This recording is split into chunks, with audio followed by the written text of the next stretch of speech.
Exclusive for the people of Manila. Direktang mensahe ni Yorme sa mga mamamayan ng Kapitolyo ng bansa. Pakinggan, unawain, at ipasa ang mensahe ni Yorme. Ngayon, talk to the people!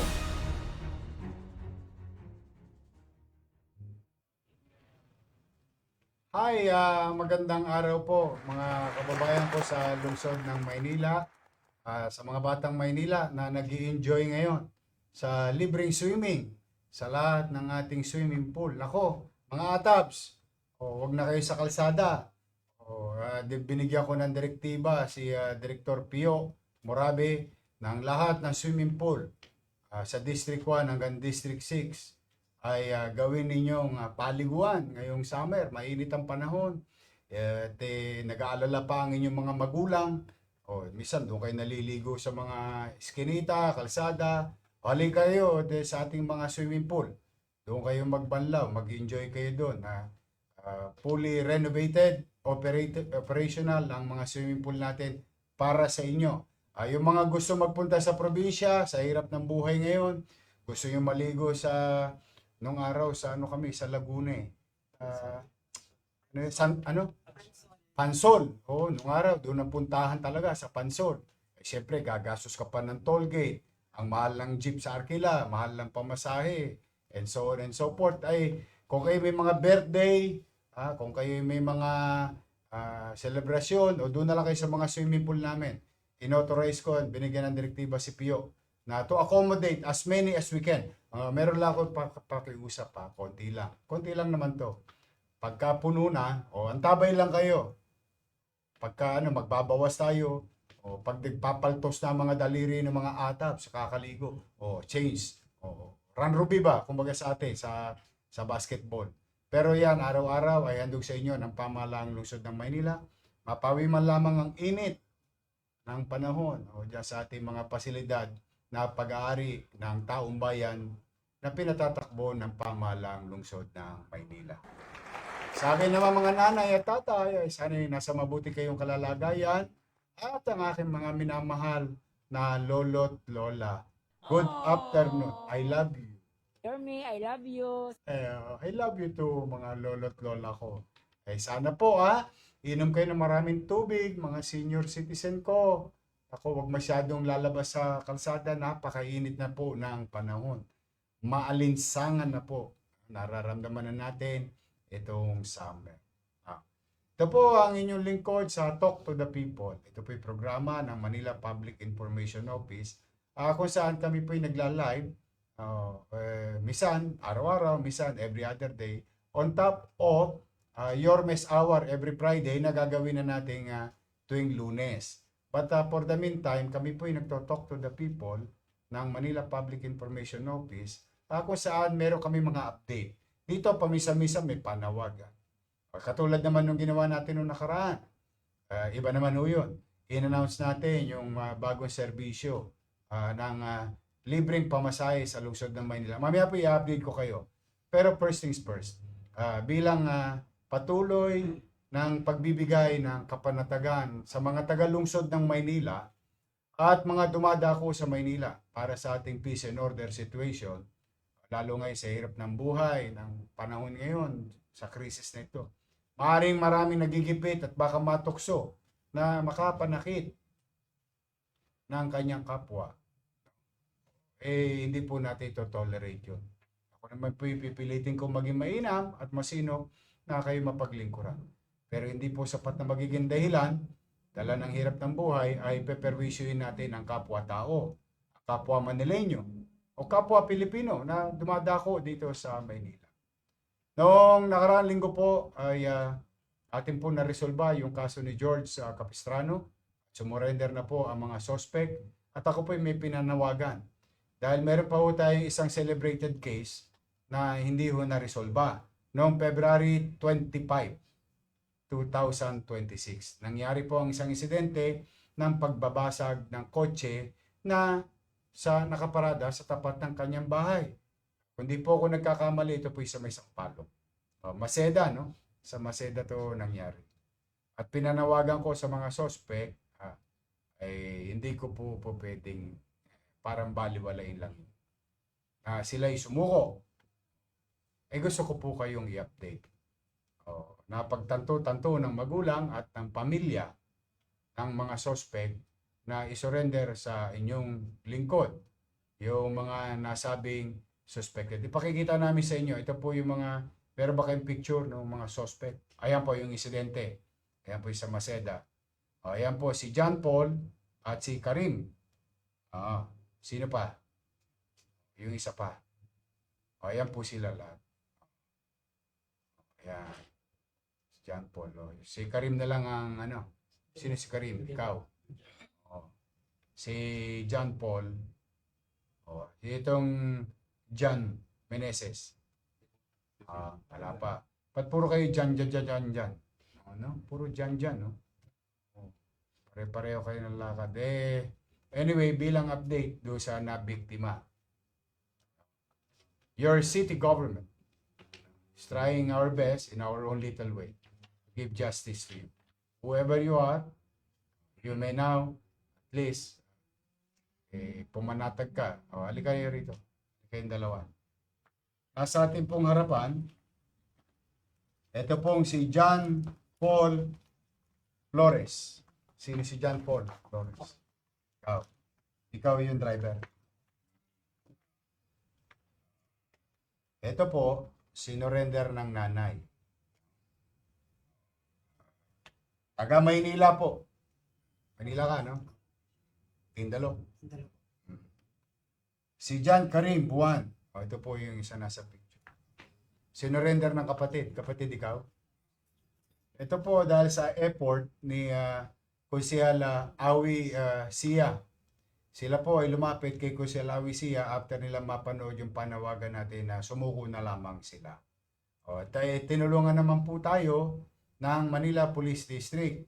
Okay, John Paul Flores, yung ating SMART, yung Special Mayor's Reaction Team, under kay Colonel na. Palakpakan naman, Colonel na to. Colonel na po. From Major to Colonel. Malaki na sweldo. Mrs., alam mo ba yun? Baka naman. Baka naman. Congratulations. We are very proud of you and the SMART team. Ito po si Colonel. Hindi pa ako sanay. Major usually. Colonel Samonte ay at 10 na kanyang team ay sila po ang head ng Special Mayor's Reaction Team na dati pinamumunuan ni Colonel June Ibay na ngayon ay konsehal na ng District 1. Ito naman si John Karim, no? Ay through the District Intelligence Division ng Manila Police District. Pakita mo nga sila. Ayan po silang lahat. Sila ay sumuko. Pwede ba? Papitik na. Halika rin. May mga hikaw pa kayo. Ito po, sila po ay kusang loob. Now, having said that, ibibigyan ko sila ng pagkakataon bilang Batang Maynila. O sabi nyo yung yung biktima ninyo. Ikaw, John Paul. Nabiktima po namin. Sana po mapatawid namin sa nagawa namin. Hindi na po namin ulitin yun. 8 ito. 8 itong anak mo, no? 8. Ito ang panganay. Ilang taong ka na? 22. Ikaw naman, ano mo, Karim? Sana po mapatawad po kami na nabiktiman po namin. Wag akong kausapin mo, yun. Doon ka tumingin sa camera, baka nanonood yung na-biktima niya. Sana po mapatawad po kami. Hindi na po maulit. Sigurado ka? Sigurado kayo? Nakailan na kayo? Ang beses lang po. 3 beses. Gusto mong umapat? Kaya alam niyo naman na may sa Maynila. Lalaki pa naman ang katawan ninyo. Hindi naman kayo tumotorotot. Sigurado ka? Nay, ito ba bumabiyahe? Nagtotrompeta ba to? Chumochongke lang. Tujoy siya, tujoy. Tigilan nyo na yan. pinipilit ko naman magbuti. Kaya lamang, hindi ko naman pwedeng kusintihin kayo sa ginagawa ninyo. May pananagutan ako sa taong bayan. Ngayon, maswerte kayo, may konsyal awisiya kayo. Nakatulad ko nakakaintindi sa katayuan ninyo. But at the same manner, hindi naman po pwedeng parang ikinikipit balikat ko lang yung pangyayari. Talagang hahabulin namin kayo. Isang kasama ninyo, hindi pa sumusuko. O ikaw may probinsya ka pa. Ikaw rin, bahala ka. Nasa sa inyo yan. But mga kababayan, I just wanted to assure you in our own little way, your city government, it may not be a perfect government. Hindi po kami perfectong gobyerno. Pero we make sure na may gobyerno sa Maynila at mapapanagot ang mga nang-aabuso ng kapwa dito sa atin. Whether taga Maynila o hindi taga Maynila. Samang lupalop kayo, ikaw galing ka pa sa probinsya. O, di ba? Kita mo? Ano ba natodas nyo doon sa kotse? Ilang po, pang-baby lang po. Pang-baby, diaper. Ano po? Daddy po tsaka mga gamit ng bata. Kita mo? Pagka inaalat ka nga naman. Pero yung nabasag yung kotse may halaga. Yung emotion, yung psychological effect doon sa mamamayan, yung pag-aalala at kapanatagan, winasak ninyo. Every mo, dede lang natira ninyo, napabgasos pa kayo sa probinsya. Kasi hinahanap pa kayo ng alagad ng batas. So, dede lang na-disgrasya nyo. Useless, di ba? Na kayo ulit sigurado kayo.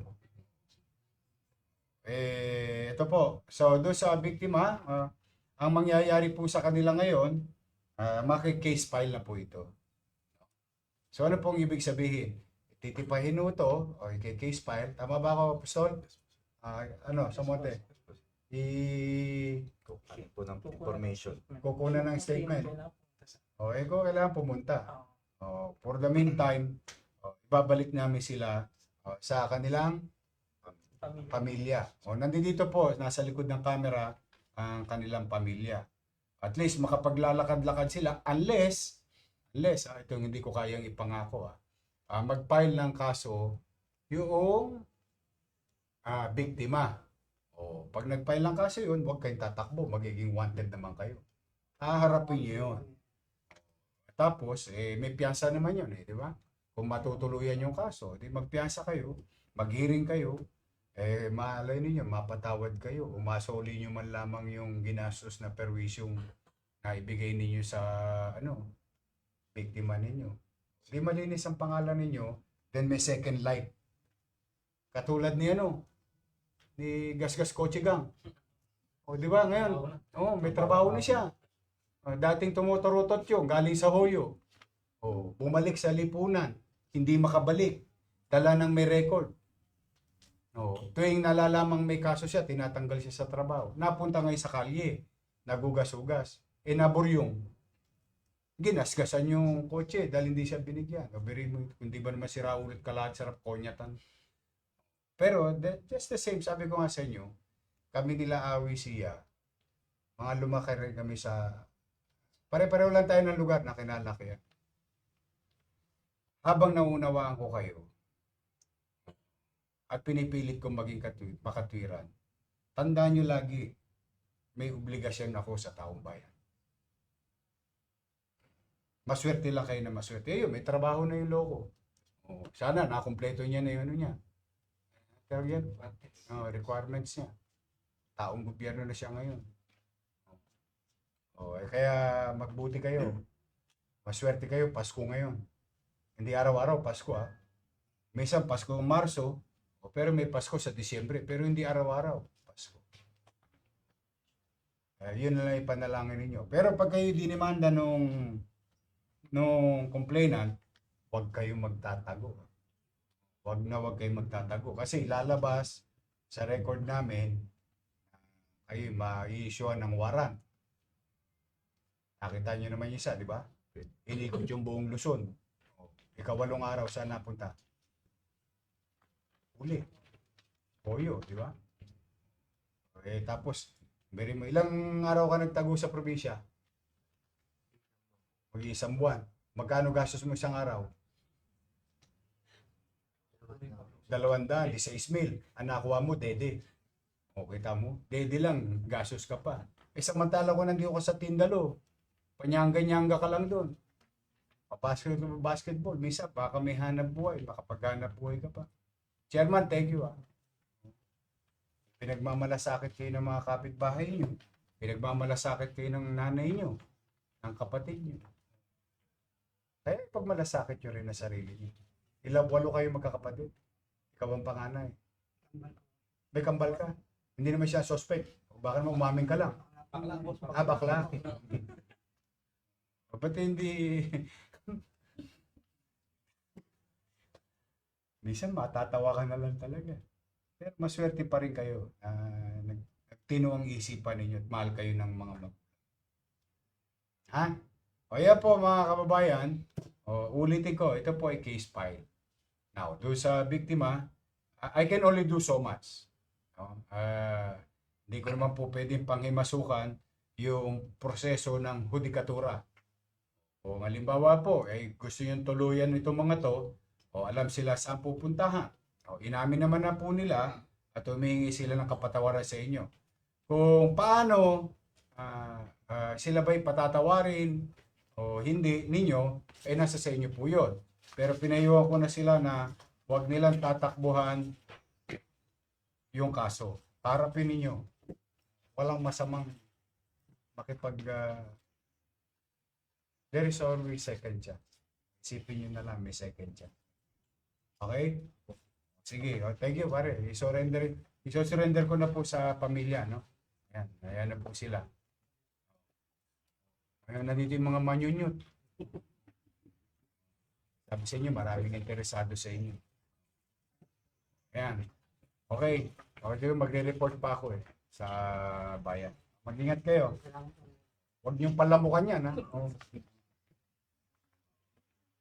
Nagdatingan po yung mga media nandito. Pero, nating naman, masaya na ako. Alam niyo, at the end of the day, mamamayan ko pa rin yung mga yan. Kaya lang, hindi ko talaga ito tolerate. Kaya lang, pagka sila naman itinatama ang sarili nila, sino ba naman ako? Ang Diyos nga, nagpapatawad. Saka, wala naman dahilan patawarin ko ano pa man.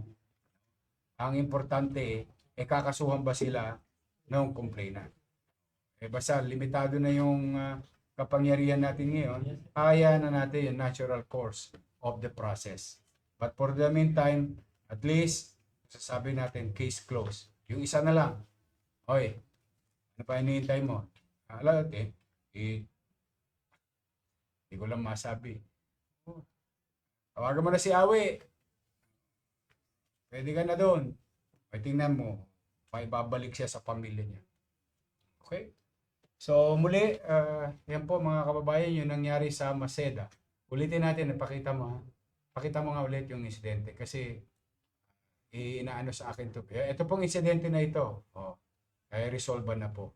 Ayan po silang dalawa. Pumanatag na po kayo mga kababayan. So we'll make sure. Alam po ninyo yung pinambato niya. Nga pala, yung yung spark plug. Spark plug. Nakuha niya po yung bagay na yan, dede at lampin at diaper. Kasos panloko. Pero hindi yun yung perwisyo sa kotse, pinag-ipunan niya ng tao.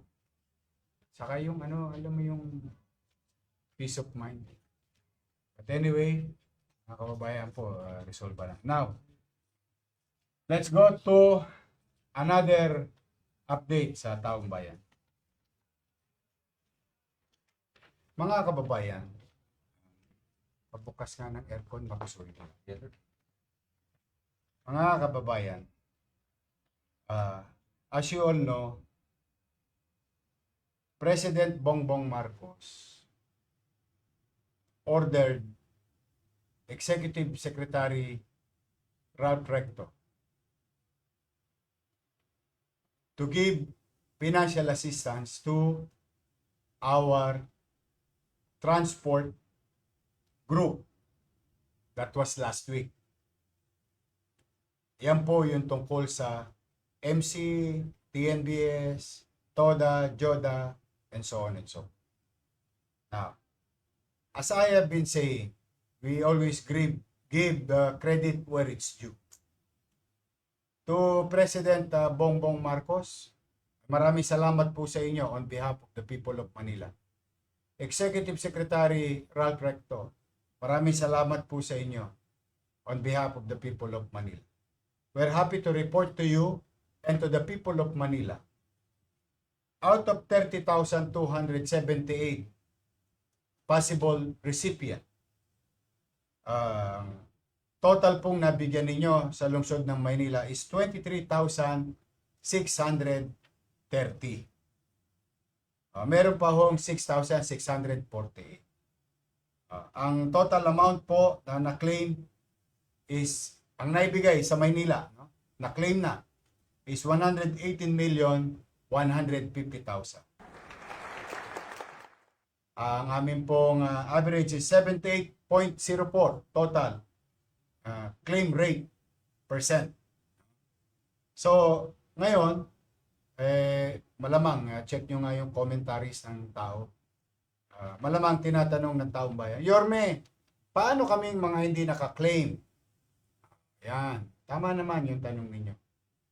Paano pa ho kami makaka-claim sa 5,000 na pinabibigay ni President Marcos?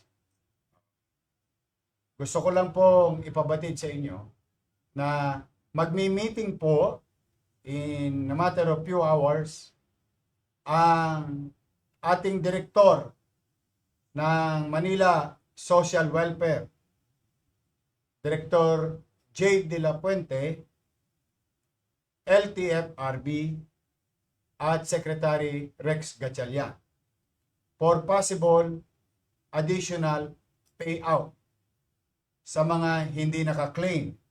Ano-ano po yan? Halo-halo na po yan, ano? Yang 6,648.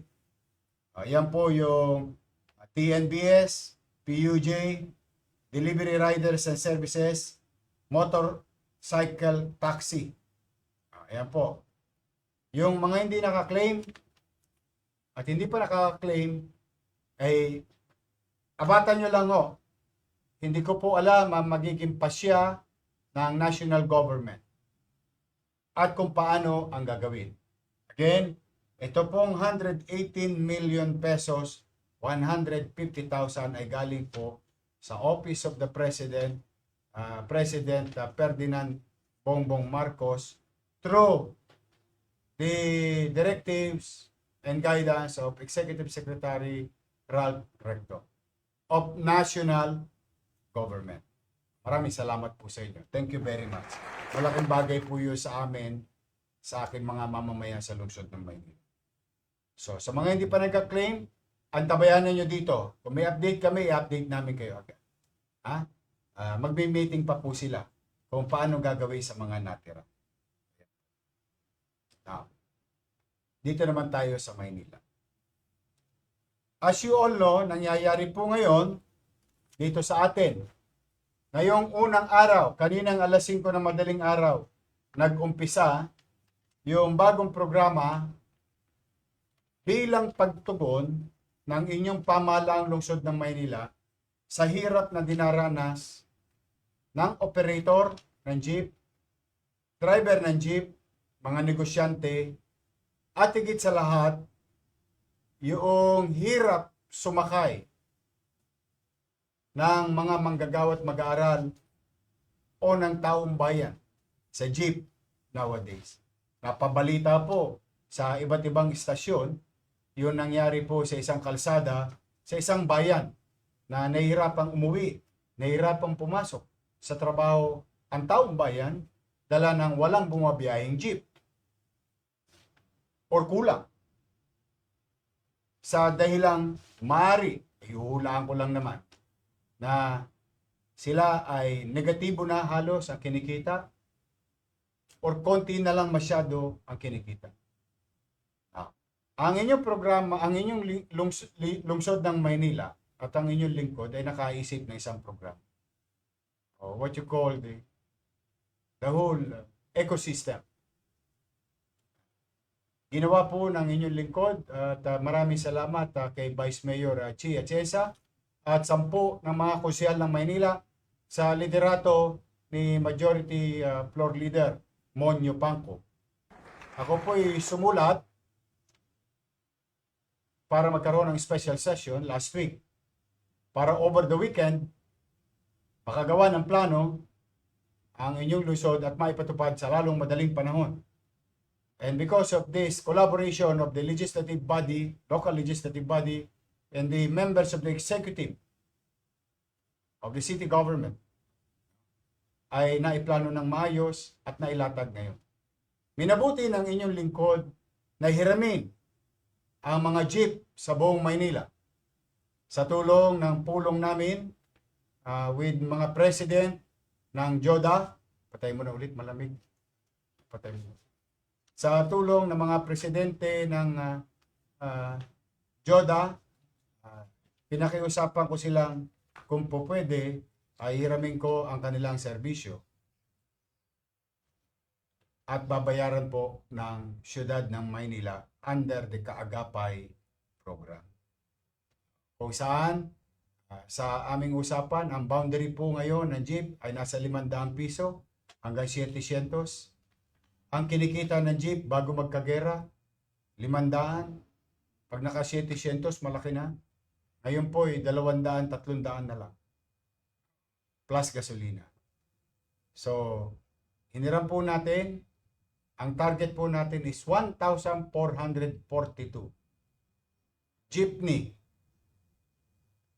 na ang mayari at driver ay residente ng Maynila upang magbigay ng libreng pasada at pamasahe sa lahat ng taga Maynila at mga taong dumadako sa lungsod ng Maynila. Lapas-pasok ng Maynila at mga taga-lungsod from point A to point B. At salamat sa mga presidente ng JODA at tsuper at operator. Sa tulong po nila, ang tumugon po ngayong araw na ito, 970 jeeps and drivers sa ating programa.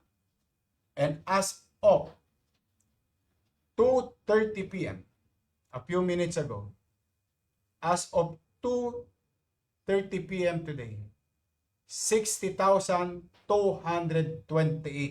na po ang napaglingkuran ng libreng pamasahe na programa ng inyong lungsod kung saan binigyan natin ng pagkakataon ng kapanatagan ang driver kumita ng sapat na kita, kapanatagan ang operator ng jeep na yung boundary mabayaran at panggasolina. Maraming salamat sa ating Director Dennis Biahe ng MTPB at lahat ng sector commander ng MTPB sa buong Maynila at lahat ng traffic enforcer ng MTPB sapagkat sila po ang nagririkisa, kasabay, pagador, at sila rin po ang kasama sa loob ng mga sasakyan, pampublikong sasakyan, upang maipaalam, mabantayan, at maisaayos ang programang libreng pamasahe ng lungsod ng Maynila. Mas minabuti ko pong hiramin ang mga jeep para magamit ng taong bayan. At ang mga jeepney driver, panatag ang kalooban na may maayos silang mauuwing kita. Ngayong araw, Lunes, bukas, Martes, at tayo po'y titigil ng Miyerkules Santo, Huwebes Santo, Biyernes Santo, Sabado de Gloria, at Linggo ng Pagkabuhay. At tayo ay magre-resume ng libreng pamasahe sa Lunes, sa Martes, at Miyerkules. Isang linggong, 5 araw, sa loob ng isang linggo, ay makakatikim po ang 100,000 mamamayan ng walang gastos sa pamasahe sa lungsod ng Maynila at mga area na kung saan kami ay tumatawid, ang aming jeep, ang aming linya, sa ibang dako ng Metro Manila. So, maaari magbenepisyo rin ang mga non-Manilans. Mano pa kung sila'y papasok dito sa kanilang trabaho sa lungsod ng Maynila. So, walang nalugi, walang nargabyado, lahat tinamaan, lalo na ating mga manggagawa, mga estudyante o gumagamit ng pampublikong sasakyan tulad ng jeep. At kalinsabay din dito ang ipinagpapupuri ko na Pandakan Transport. Ito po yung mga modernized air-conditioned jeep na sumali din sa ating programa. Maraming salamat sa mga taga Pandakan Transport, no?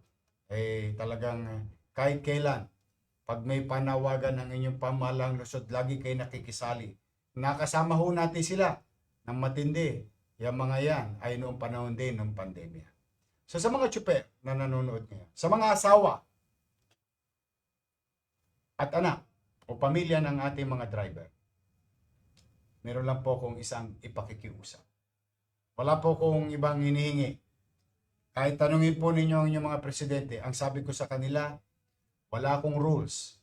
Kung paano kayo pumasok at bumiyahit maghanap buhay, ganun din ang gagawin ninyo habang binabayaran ng taxpayers' money ang pang-araw-araw ninyong trabaho. Wala. Isa lamang po ang pakiusap. Krisis po ngayon. Lahat hirap, pati kayo. Pero maswerte na po kayo dahil meron na kayong katiyakan, kapanatagan, na kayo may mauuwi, at sapat na may mauuwi ngayong araw na ito sa inyong pamilya. Pakiusap ko lang, nakikisuyokot buong kababaang loob, ipagmalasakit natin ang taong bayan na sumasakay ng ating jeep. Iparamdam natin ang pangunawa. Iparamdam natin ang pagkakaisa. Lokal na pamahalaan, jeepney drivers, mga negosyo, at mga empleyado o mamamayan. Tulong-tulong tayo. Ano na dito? Pairalin na natin dito yung pagkakaisa at pag-unawa. Lang naman po. Wala naman akong ibang hangarin pang hingin. Magserbisyo tayo ng maayos. Buti pa kayo, tiyak na may kita. Yung sasakay sa jeep na nyo, hindi natin alam kung kikita ba sila ngayong araw na ito. Maaaring iba may trabaho, maaaring iba naghahanap pa ng trabaho, nagbabakasakal. Kaya bilang inyong ama sa lungsod ng Maynila, sa mga nanonood na driver at pamilya, ipagmalasakit natin ang kapwa Manileño at kapwa Pilipino na dadako sa lungsod ng Maynila. Gagawin ko lahat sa abot ng aking makakaya sa maliit kong pamamaraan na yung ganitong uri ng programa mapagpatuloy. Hanggat kaya natin, hanggat may mapipiga akong bimpo at may tatagas doon, itatabo ko po yun at gagamitin ko pabalik sa inyo. Na magkaroon naman lamang tayo ng kaginawaan kahit paano kagaangan sa sitwasyon na ito para sa mamamayan. So muli, yan po lang ang panawagan ko. Total, magsisimana Santa na. Siguro minsan pinaalalahanan din tayo ng Diyos. Paano magmahal sa kapwa. Kaya sana po ay marinig ninyong lahat. But I am happy. I am proud of you.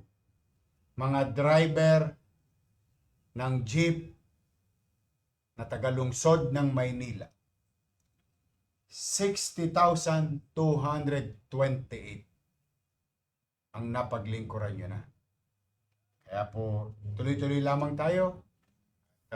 Basta pag tayo nakaluwag, kaya natin. O tapos, sa mga driver, huwag kayong mag-alala. Bukod dito, meron pang pinabibigay sa inyo si President Bongbong Marcos na nasa amin na.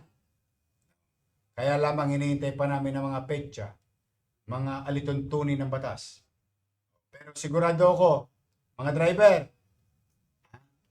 steady lang kayo. Meron kayo ulit. Galing ulit naman, kung ito'y galing sa lokal, galing naman ito sa susunod, yung galing sa national government under the office of the President through Executive Secretary Ralph Recto.